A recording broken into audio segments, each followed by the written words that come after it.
First, retract the cables to one end of the cable duct. Remove the fixing screws of the drag chain and retract them to one end.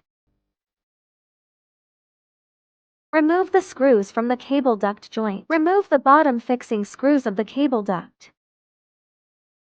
Position the cable ducts in a safe location.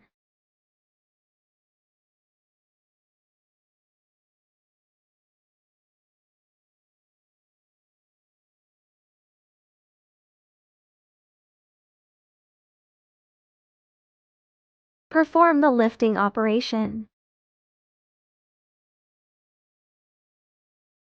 Install the cable duct after lifting. Ensure the joints of the cable ducts are aligned flush and even.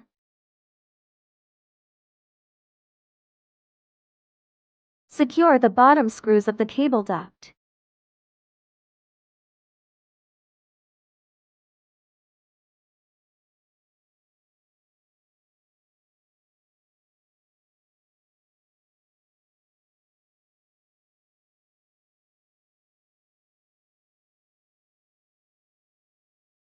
Install the fixed end of the drag chain.